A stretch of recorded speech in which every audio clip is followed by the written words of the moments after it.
Dulu LP ini dibuat kapan dan nomor laporannya seperti apa? Ya, pertama-tama saya sampaikan bahwa malam hari ini kan tanggal 12, tapi LP-nya terbentuk di 00 sekian, jadi tanggal 13 ya.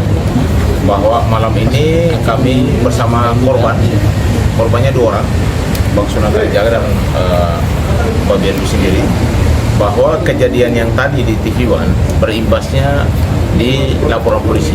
Kenapa demikian? Memang harus ada penegakan hukum, karena sebagaimana di ruang itu adalah ruang untuk berdebat hukum, bukan ruang untuk bertinju. Kami sendiri di situ tidak ada gerakan apa-apa, bahkan Bang Sunan pun tidak ada gerakan masalah apa-apa. Karena kejadian ini sudah masuk ke ranah hukum, ranah pidana, dan motifnya jelas. Ingat ya, motif dari kejadian jelas. Satu, di situ ada pengacaranya yang kita laporkan, tuh pengacara RG, ya. Dan itu motifnya memang RG saat ini kan memang lagi ada persoalan dengan Dokter Uki. Dan juga motif satu lagi yang diduga melakukan pemukulan tersebut, itu juga motifnya dia pengacaranya si Andreas, yang mana ada bermasalah hukum juga dengan Dokter Samira, klien kita. Jadi motif jelas. Dan yang kedua, bahwa dari semua video dan juga nanti pihak kepolisian akan mengambil CCTV yang ada di TV One, artinya semuanya akan terang benderang, ya. Kenapa ada terjadi penyerangan tersebut kepada Bang Sunan Kalijaga? Saya mau sampaikan bahwa hari ini LP sudah terbentuk, ya. Nomor LP-nya, Bang? Nomor LP dan pasalnya adalah pasal disebut, pasal Bang? 170, pasal 351 dan pasal 335. Nomor LP-nya, Bang? Dengan ancaman hukuman di atas 5 tahun. Nomor LP-nya, Bang? Tahan dulu, Bang. Bisa dibacakan? Dijelaskan. Ya, nomor LP B2978 garing 8 Romawi 2025 SPKT Polres Metro Jaksel garing Polda Metro Jaya. Seperti itu. Oke, tahan Bang. Jadi kami sampaikan bahwa saudara sudah melakukan tindakan yang seharusnya sebagai lawyer tidak dilakukan. Terlapornya inisial siapa, Bang? Saudara sudah melakukan itu. Artinya jangan sampai apa yang saudara lakukan bisa berbalik kepada saudara sendiri. Bahwa Pak Sunan Kalijaga bukan berdiri sendiri. Beliau ada tim, beliau juga ada keluarga dan lain sebagainya. Ketika Anda melakukan tindakan fisik, berawal dari salah satu pengacara RG yang melakukan touching, dorongan itu pemicunya di situ. Lalu ada yang memang melakukan gerakan di mana ada tangannya yang memang mendarat pukulan di pipi kiri ya, pipi kiri beliau. Jadi Terlapornya siapa, Bang? Kami juga tidak tinggal diam. Kami kasih tahu. Nanti soal pelapor nanti akan dijelaskan semuanya. Kami tidak tinggal diam, ya. Saudara dimanapun dengan baik-baik, kami tidak tinggal diam. Kami minta penegakan hukum segera dilakukan, ya. Karena kami pun bukan berdiri sendiri. Ya, saya hanya imbau saja Anda sebagai pengacara harusnya tahu etika dan tahu hukum. Tidak boleh melakukan hal-hal yang sebenarnya itu adalah perbuatan melawan hukum. Apalagi ini kriminal, pidana. Ya, dan ini juga sudah kami laporkan, bahkan sudah langsung ke Pak Kapolres. Kasat juga tadi sudah kami sampaikan juga bahwa ini adalah kasus yang harus segera ditindaklanjuti segera. Kenapa? Karena yang pelakunya itu bukan orang kampung, orang yang tidak sekolah. Ini orang profesional. Tapi tidak diundang. Tapi ada memang tidak diundang. Ini yang saya mau sampaikan kepada kalian semua. Nanti soal pelaku silakan. Ya. Terlapornya, Ci? Terlapor kita melaporkan yang sudah ada namanya adalah Saudara Inov Straka Putra Kagan, dan Saudara Inov ini juga tadi sudah membuat surat pernyataan dan permintaan maaf kepada klien kami. Yang kedua, Saudara Suryo Bakti Batubara, dan nanti juga dari dua itu kita kembangkan juga ada dan kawan-kawan ya. Nanti itu dalam proses penyelidikan nantinya bisa dikembangkan lagi seperti itu. Apakah ada dugaan lawyer berinisial S juga ikut memukul atau melakukan dugaan penganiayaan? Untuk saat ini kami melaporkan 2 ya.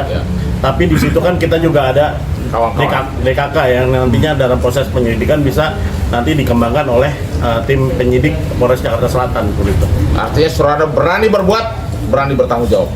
Ya, ingat baik-baik, berani berbuat, bertanggung jawab secara hukum dan di luar hukum. Kami minta penegakan hukum segera dilakukan.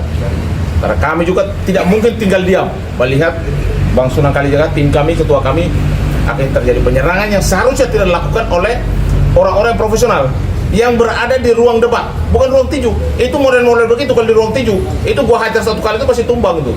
Jadi model mereka ini bukan petarung, itu pengecut, ya. Saya kasih tahu pengecut. Kalau Anda berani, Anda bisa cari saya. Tapi saya sampaikan kepada saudara bahwa saudara saya sudah laporkan sebagai korban itu Bang Sunan Kalijaga, dan saya sebagai pengacaranya. Ada Pak Maci, ada juga Pak Marcel. Di sini juga ada korban. Dampak dari persoalan kegaduhan ini, akhirnya Berbi Kumalasari, seorang advokat juga kena dampak. Kakinya di sini coba. Tadi ini apa?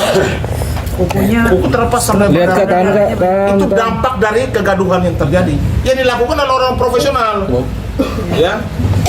Maka tadi Bang Sino sudah sampaikan, jangan bikin mafia deh, jangan mafia-mafia sama sekali. Apalagi ada kekerasan seperti ini. Kami itu profesional, kami tidak lakukan pembalasan. Gerakan tangan aja nggak ada. Kami hanya menonton aja. Tapi ingat, bukan berarti kami diam. Ya. Mungkin nanti akan ada pertanyaan ya, karena itu kan orangnya memang terekam mungkin juga di sosial media. Bang Sunan setelah mendapatkan dorongan atau pemukulan, apa yang Bang Sunan lakukan? Ya, nomor satu, saya melakukan pembelaan diri. Pembelaan diri saya bentuknya seperti apa? Bentuk pembelaan diri saya adalah saya mencoba menghampiri si pelaku pemukulan maupun penyerangan terhadap saya. Saya cuma bertanya, kenapa Anda memukul saya? Kenapa Anda mau pukul saya? Ya, jadi itu menunjukkan bahwa saya bukan seorang pengecut. Habis kena pukul, habis didorong, terus saya pulang nangis. Bahkan saya menyatakan, ini bukan tempat nih berkelahi, ini bukan arena tinju, saya bilang. Kalian tuh advokat, bahkan sudah usianya di atas saya jauh ya, saya bilang. Kalian itu, ini kan tahu tempat debat. Ini bukan ruang tempat kita untuk bertinju atau berkelahi, saya bilang. Ya.